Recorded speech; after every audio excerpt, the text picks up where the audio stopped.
Hi everyone, this is Abel. Welcome back to my channel. Today I have a bunch of really cool books I want to talk about. We have reading updates, writing updates. This is going to be great. Let's get ready. But before we start, remember that if you're interested in science fiction and fantasy books, this is the perfect place for you. So if you want to see more videos like this, please consider subscribing, leave a like, share this video. Also, if you want to check out my debut novel, my high fantasy novel, The Crimson Fire, before the release, check out the description in the box down below because I'm gathering ARC reviewers. I'll send out a bunch of books before the publication, so if you want to read my debut novel before all the others, check out the description down below. Let's start with a classic, big, epic, bombastic high fantasy series. I think I've mentioned the first book quite a bit ago. Yeah, it's been a minute, but I wanted to highlight the whole series again because there's been a redesign of the first cover for the first book, which looks absolutely amazing, and I want to show you it right now. The series is Illborn, the Illborn Saga by Daniel T. Jackson. As I told you, this is really classic, but really loved, really beloved. If you take a look at the page, on the Amazon page, especially for the first book, we have almost 1,200 reviews, and it is really close to be all in all 5 stars. So there must be something special about this series. So the general idea is that at the same time, 4 young men and women, they begin manifesting supernatural abilities, and at the same time they experience the same kind of dream, which could be an omen, could be a curse, could be some kind of premonition about the future. So they have to deal with it, they have to understand what's going on with those incredible superpowers, because they're on the brink of some kind of war. There is an impending invasion, probably a huge conflict, and there will be probably, that should be the gist of the story, involved in this kind of huge battle. It also has a really strong ties with the lore and the religion, because it says that in the beginning of the description there is mention of an ancient prophecy, of an ancient messianic figure that united all the continents. So yeah, I'm really interested in what everybody say. I've been hearing about this positive reviews. Many people says that the prologue, or the first chapter, basically the beginning of the book, is incredibly effective, really good. I've seen countless of people saying this is one of the best beginning of any kind of high fantasy, epic fantasy books that I've ever read, or of any books all around. This is high praise, and I'm really interested. This is one of those series that I've always have in my radar, and I, for some reason, never actually got to read, but I want to change that. I want to read especially at least one book in 2025. This is quite a chunker. It is pretty long. I think it's around 200,000 words, so it's pretty epic. And all the covers, they look really interesting for me. And I love when we have this kind of classic epic fantasy with a modern twist, with a modern author that is exploring his writing style, his abilities, his writing chops. And since it's so beloved, I will absolutely give it a try and try to read at least the first book in 2025. And if you have read this, probably read it because it's so popular and so beloved, let me know what you think about it. Let's discuss about this series. The Moonfall series by James Rollins. I didn't know that James Rollins actually started his career as an epic fantasy writer. He had another pseudonym, and that he decided to come back to fantasy stories fairly recently with the first book of this series, that is called The Starless Crown. And I'm really curious about this. Not only because the concept is really interesting, I think it's pretty original, and at the same time it is around a few concepts and an idea that I've seen in other books They are endlessly fascinating for me. They always work.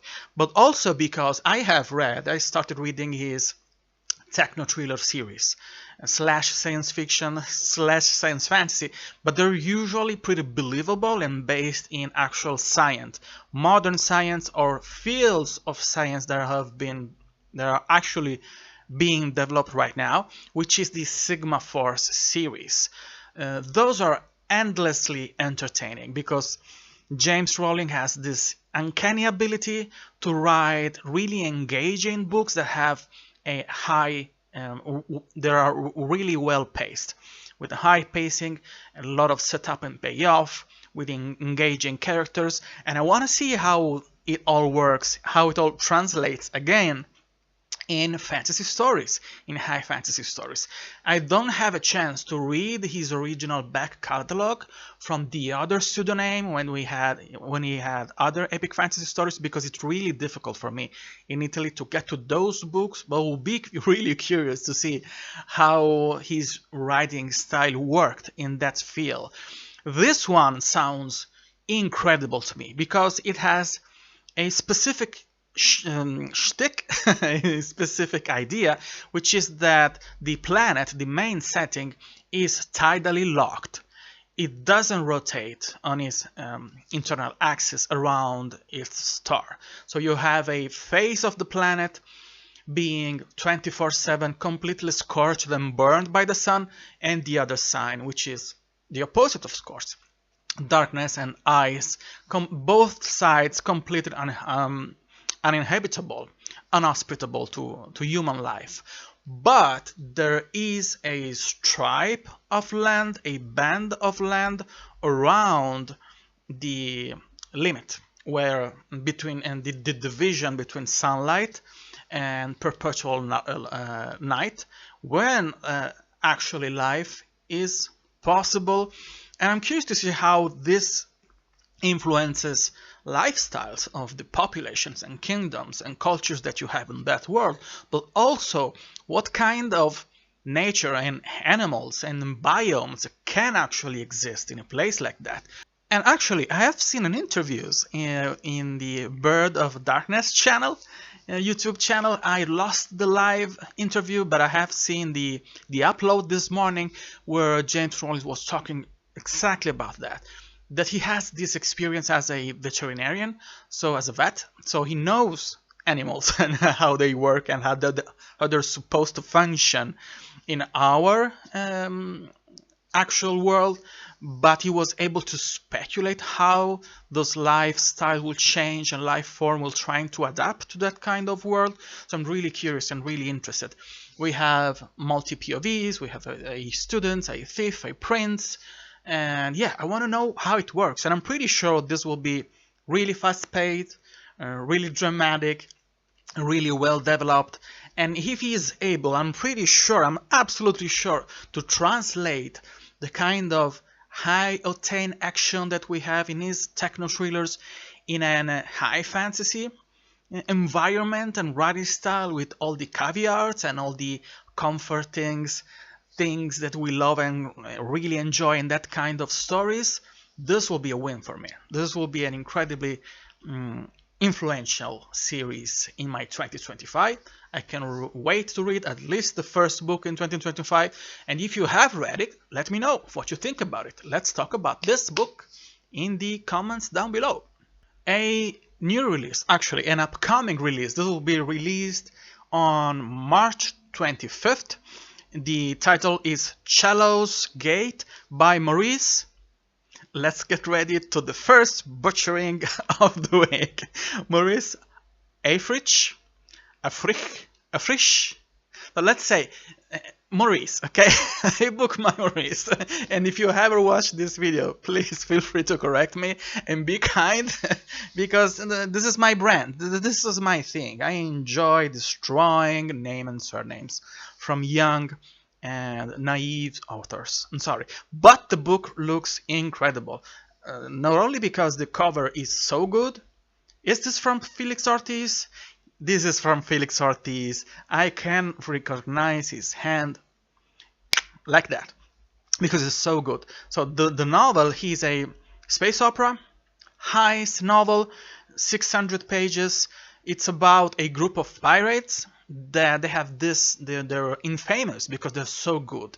It says there's this no lock that they cannot destroy and open. There's no heist that they cannot complete effectively until they come in contact with this immortal daughter of a god. So she's this supernatural being that pays them to to find the first of 7 stones. The problem is that many people think that those 7 stones actually they don't exist, but the pay cut is extremely interesting. A lot of money if they get to retrieve at least the first one, but at the same time this employer, this woman slash goddess, it is totally hiding something. So the protagonists, they don't know if they actually can trust her, but at the same time they need the money. So this is really interesting for me. It sounds a little bit like Guardians of the Galaxy, and I don't know if the tone of the story is that light-hearted. And that is a difficult act to pull off, try and find the right balance between action and world building and character development and witty dialogues and probably humor too. So it is really difficult to find the right balance and avoid to make it too funny, a little bit cringy, or too dramatic, too gritty. It is difficult to pull off such kind of genre blend, but it is really, really, really fascinating for me, because that's the kind of story that actually works extremely well for me, because I love space opera, I love weird planets and strange aliens and intricate plots and backstabbing and everything else. So this sounds incredible. The cover is really good. I probably will have a physical copy on my shelf because I want to read it the old way, in the classical style. And yeah, you should absolutely check it out. I think that the author has arcs. He's collecting emails addressed to send out arcs, if I'm not mistaken. So you should absolutely check out his profile on Instagram and X. And if you read this book before I do, let me know what you think about it. Something funny. So I try to find a correct pronunciation of surnames name and surnames that don't sound familiar for me, especially when they come from Northern Europe and then they become people that have been living in different generation in the US or in the UK. So when it is really, really, really impossible to me for me to figure out how they sound, I go to Google Translate. So for this book, which is Children of the Gods, there is a really interesting Kickstarter campaign about this beauty that looks incredible here. I went to Google Translate to see to listen to the pronunciation of the name and listen to the actual pronunciation. Klopfenstein. Thank you for nothing, Google. So there is a pretty long and detailed description of the book on the Kickstarter page. Let's say that this is a dragon fantasy, and it is about an island when actually dragons go to deploy, to lay down eggs.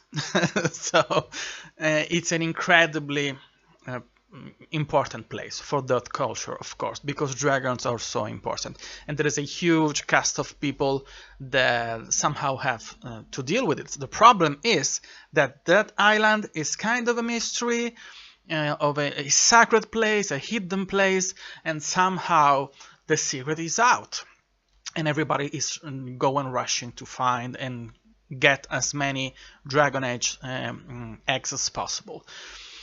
Dragons are the magic trick of every epic fantasy story. As long as you have a dragon on the cover, or it is hinted that the story is about dragons, we are immediately fascinated by that. The production values of this looks incredible, not only because the cover is so good, but because this author has another pretty successful series that I haven't read, but I have on my Kindle, which is very well beloved.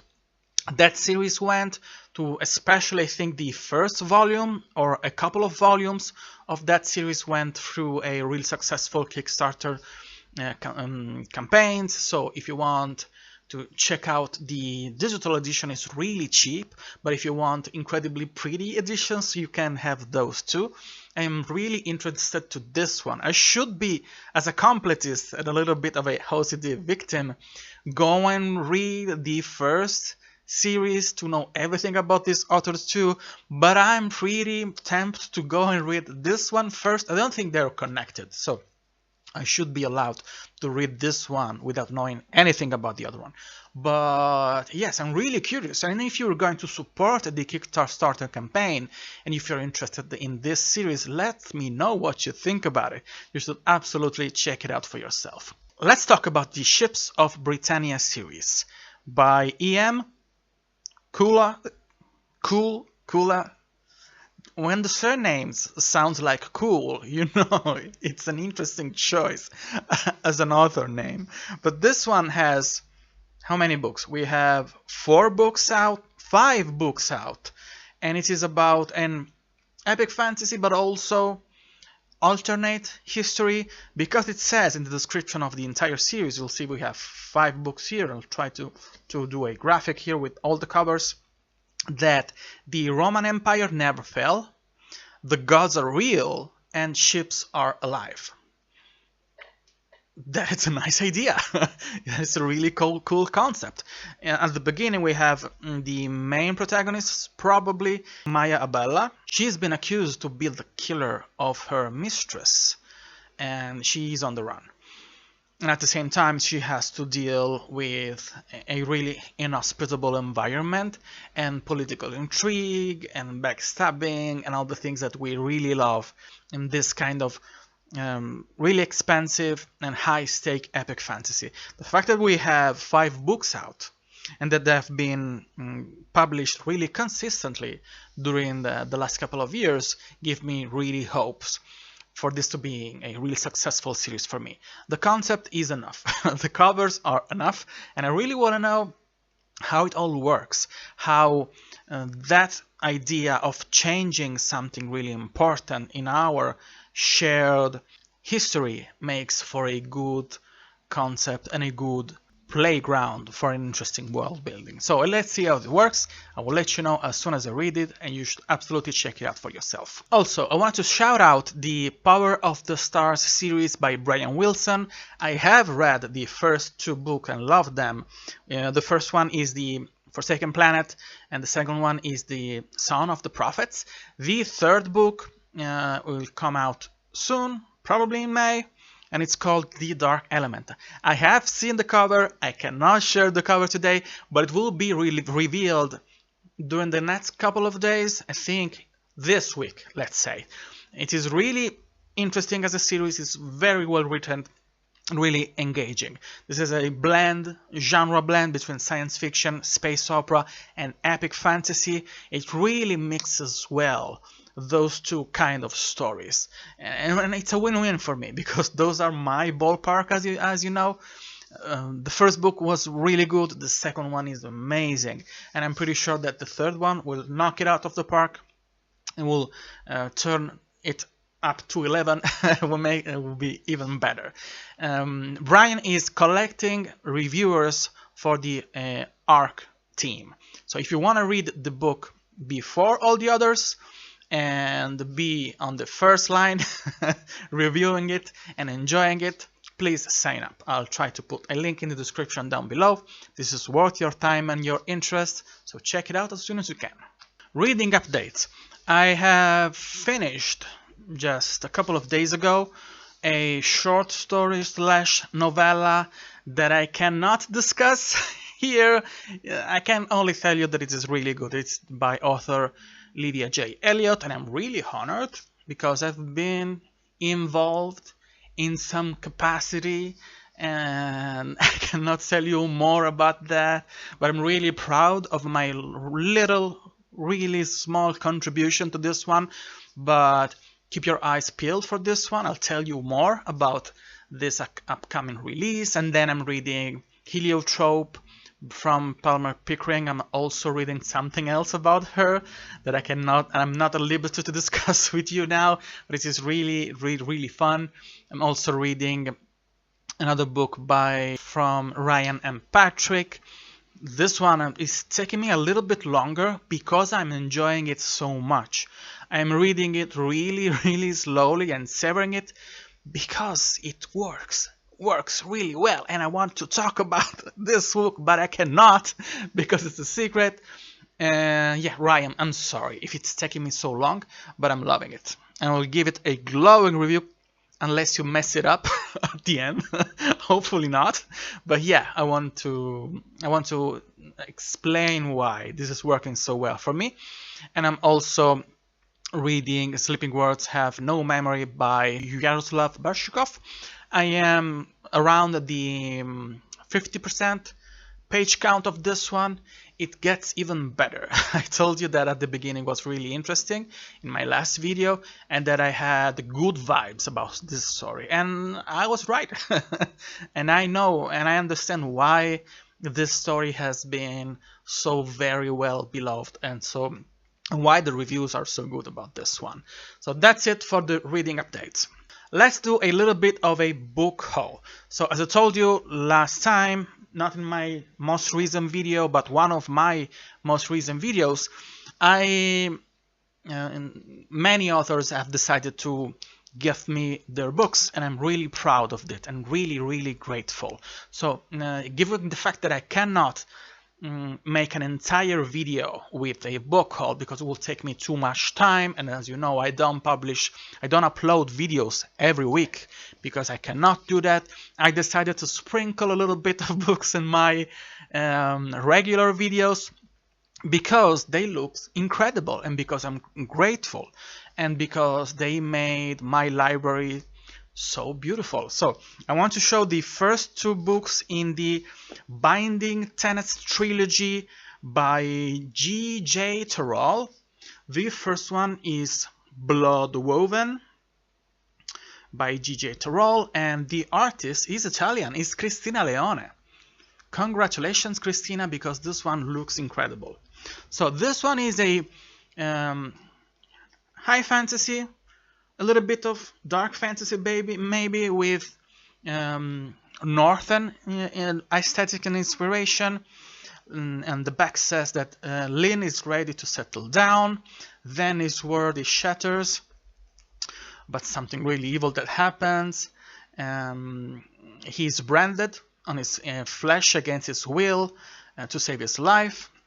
But removing that mark means to return to his old life. But in doing so, he'll have to help to kill a man that he considers an ally. So there's a huge conflict right there.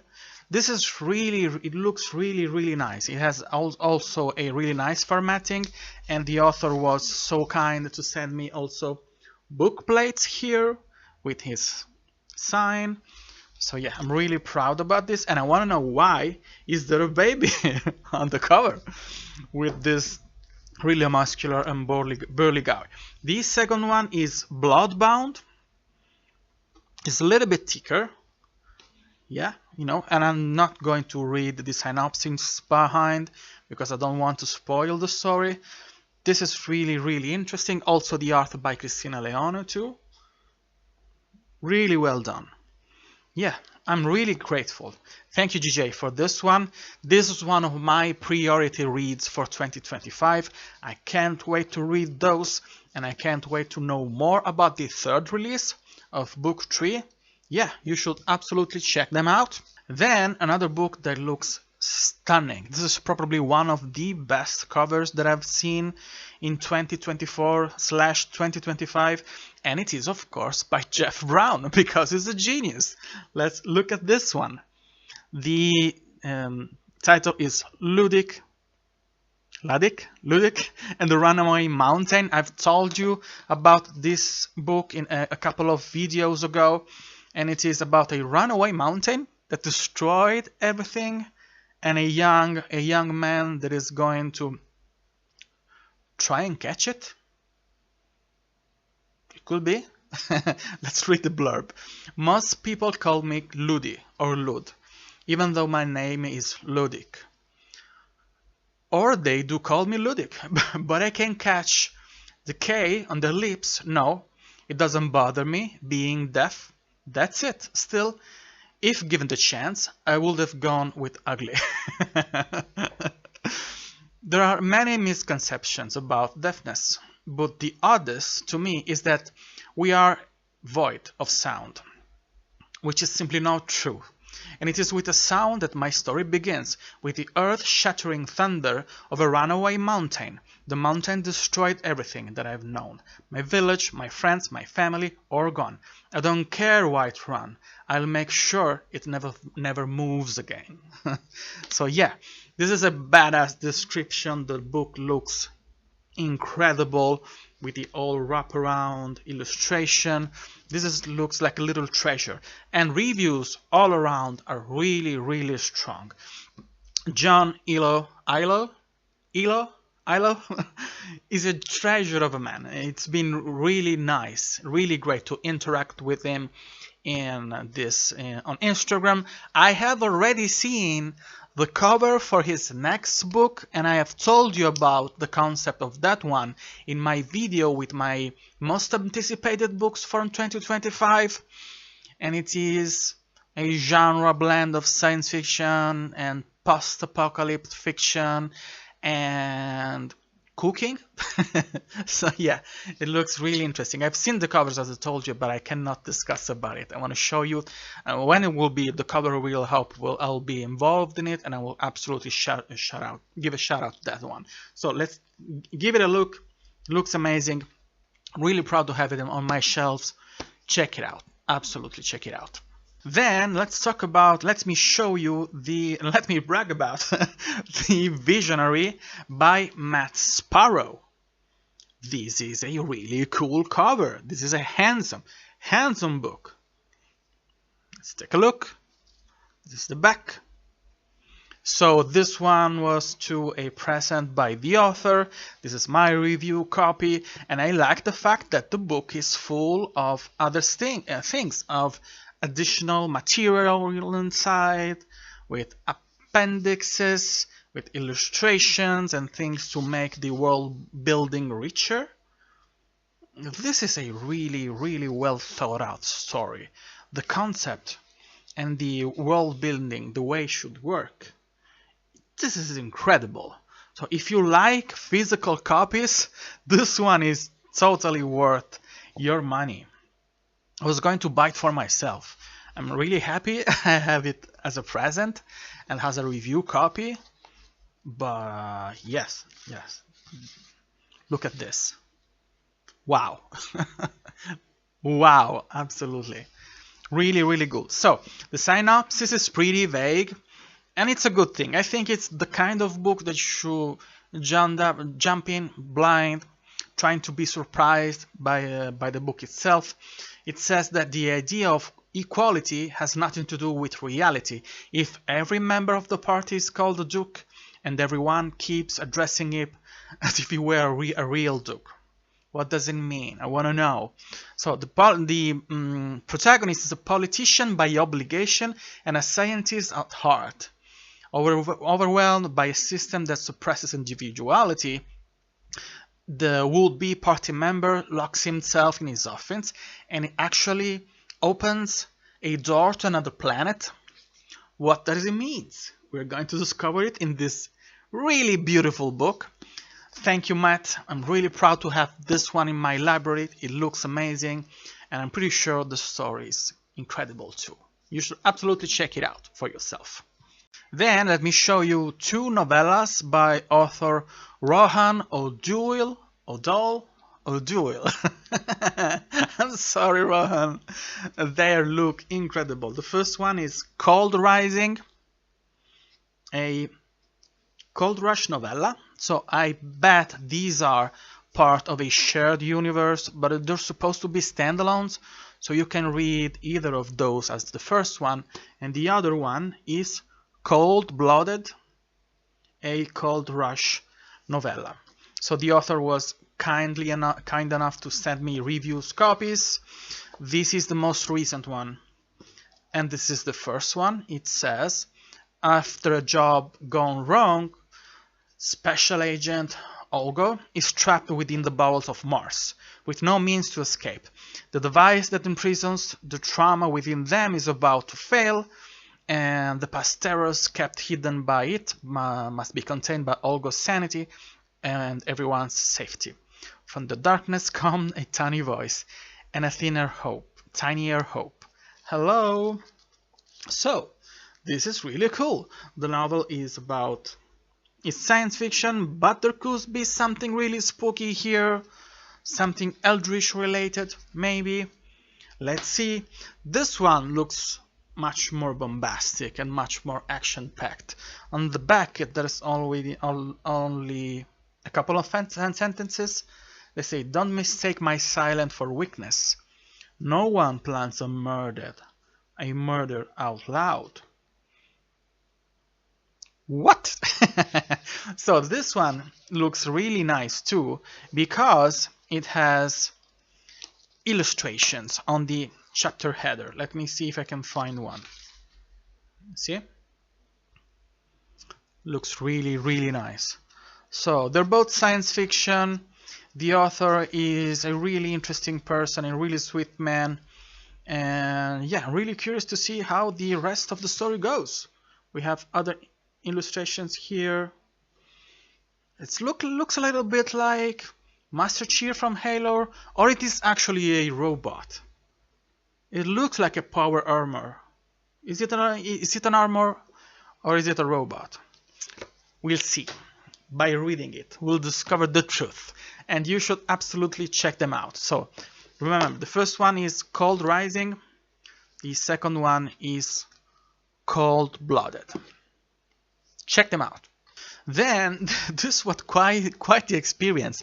To get to this review copy, the poor author went through living hell, because he wasn't able to find the proper way to ship this novel, because it was not easily available in Italy because of distribution problems. As I told you many times, independently published authors, when they decide which platform to choose, they have to face the fact that many other platforms aside Amazon have a difficult time distributing the books in smaller markets like the Italian one. But at the end of the day, we succeed, and thank you so much to AJR Klopp for all the efforts that he put in this shipment, because it was really long and really difficult for him. But at the end of the day, the book arrived safe and sound in Italy. So this one looks really interesting and really deep. It has illustrations inside, and there's also a specific formatting for where you have poetries. Let me see if I can find, or songs maybe. There's sonnets. Let me know. Let me show. Oh, this one. At the beginning of the book, we have verses here, and then you have a map, which is really detailed. It looks amazing. So this is about it's the Toll of Fortune sweeps across the Neolithic and the Copper Age. Good, it's really original. From the Don River to the Danube, invoking the primal rhythms of daily life, of the first Indo-European cultural and genetic ancestor, to nearly half the modern world's people. It's a doomed quest that brings us face to face with our ancestors, and the way that in a way that is both alarmingly familiar and deeply alien. So yeah, it looks like the kind of novel that required a lot of studying and research to rebuild this and to build a specific aesthetics and to make it sound believable and to make it accurate.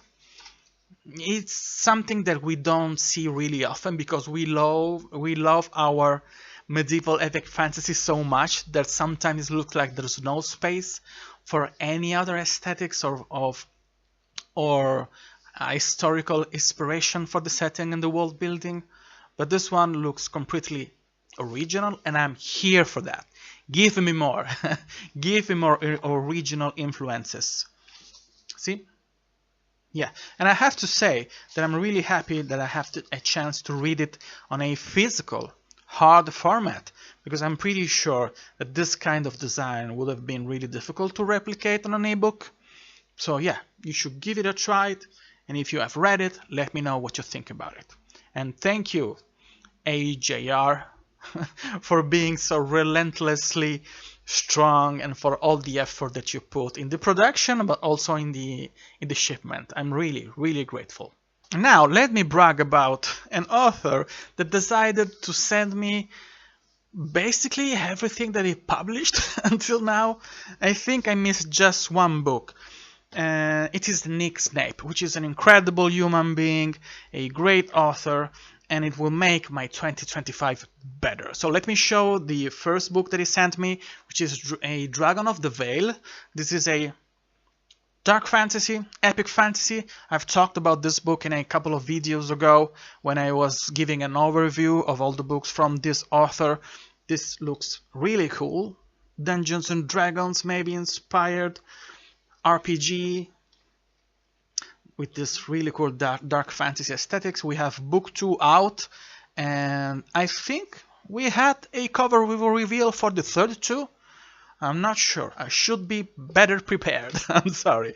But he also decided to send me an entire series, an entire military fantasy / space opera, which is called Weapons of Choice. This is the first one. And I'm sorry if it looks super glossy, but I'm the kind of weirdo, as you know, that puts Mylar on the cover, especially when we have this one, which is supposed to be matte, opaque.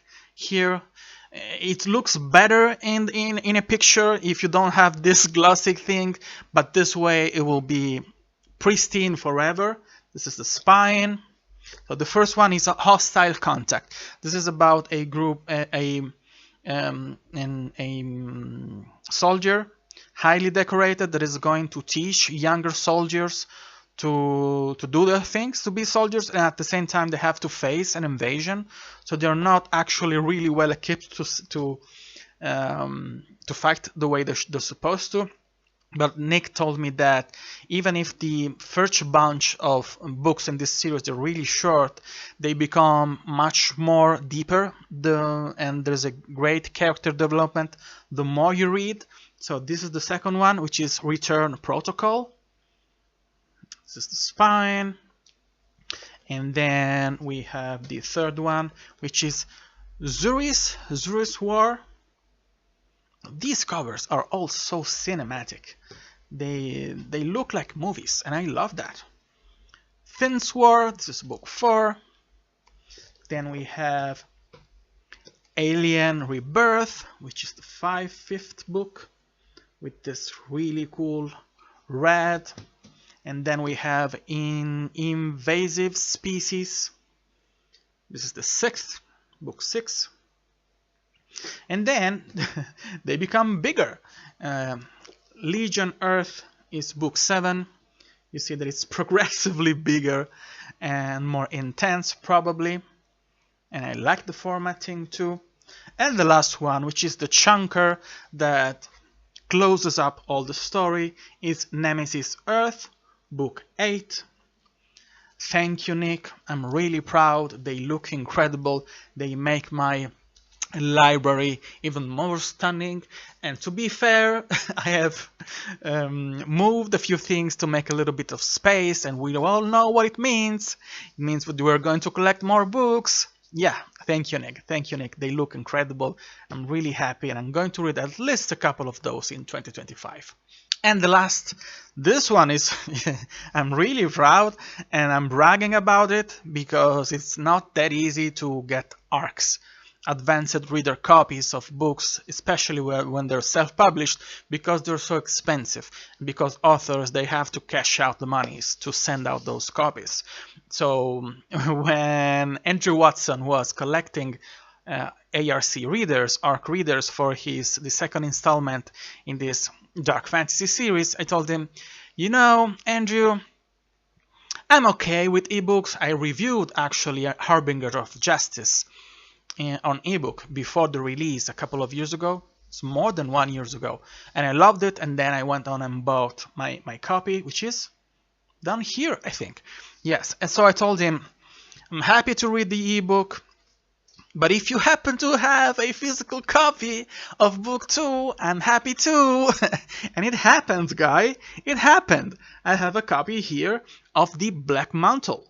It's book 2 in his series, the sequel to Harbinger of Justice. So let me show you book 1 too. Just a moment. Okay, let's try and be professional. So this is book 1. This is Harbinger of Justice. Wow, it looks incredible. Felix Ortiz, this one too.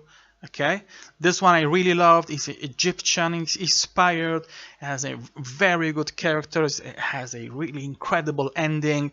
So I'm really curious to see how it works. You see how chunkier it is, the second? Why is this so big? And that's what she said. You see, it has cool character headers there too. We had those in the first book too. Let me show you something else. Let me see if I can find another one. How cool is that? Yeah, I'm really proud to see how the story goes, because especially at the end of the book, all the characters had a specific arc and they resolved what happened in book 1, but there's one that was in a really specific position that was incredibly interesting for me. Now, I don't know how much time we will spend with those characters, because, as I told you, it's not the protagonist, because actually this one is supposed to be delving deeper in the backstories of one of the main POV of the previous book, which was really interesting, really intriguing. So let's see how it goes. But if we get even just a small glimpse to what happened to that other character, I'll be happy. Just give me something. And something about the lore. I want to know why the sand, they become solid. So, yeah, if you have read this one, the ARC copy for this one, the ARC copy of this one, don't tell me anything, because I want to go in blind. Now, a quick update about my writing and my upcoming book. So the Crimson Fire is going through the last section of line editing. I was supposed to send ARC reviews, advanced reader copies last week, but I got a bunch of those reviews, a bunch of those line editing feedbacks earlier, so I decided to incorporate all of those as much as I can before to send ARCs. You know, when you have advanced reader copies, there's this understanding that the book is almost finished, so the story is finished, but the words and sentences that could be improved, and they will be better when the book is actually released on the market. This one will be published at the end of April 29. So, but given the fact that I got those revisions faster than I thought, I decided, you know what? I will never have a chance to make a first impression, a very good first impression on my readers. So, if I can get the book to be to read better, to be the best that I can before I send out advanced reader copies, I'm not going to waste that chance to make it look and sound and read as the best possible. So I decided to delay a little bit the the release. So it was supposed to come out a week ago. It will probably come out. We'll send out advanced reader copy at the end of this week. If it takes more, just know that it is just because I love you and I want to read this. I want you to read the book in the best shape possible as an advanced reader copies. And if you want, you can actually get one of those copies by signing up on the form in the description down below. I'm really proud because I got to this magical number that I never thought I would reach. I crossed 50 requests for advanced reader copies a couple of days ago, and my mind is blown away because I hoped there was going to be any kind of interest for this book, but I was absolutely not figuring out and expecting to have 50 people and more waiting to read this book before the release, and pre-orders are going really well too. So thank you so much for being so kind and so generous with me, and I hope that you will love the book exactly how I love it or even more, and I'm waiting for your feedback. So keep your eyes peeled. If you are interested, go in the description down below and fill up the form, and you will get the advanced reader copy before all the others, and you can brag about it with your mom and with your friends, saying that you have read this book before all the others, even if the author is a complete nobody. That's all I got for you today. Thank you for being here until the end of this really long videos. Remember that if you enjoy science fiction and fantasy books, this is the perfect place for you. So if you want to see more videos like this, please consider subscribing, leave a like, share this video. You can also see more videos like this one right here, right now. Follow me on Instagram, follow me on X, follow me on Blue Sky, on Tome, on Threads, whatever, aside TikTok. And I hope to see you in my next video. Bye.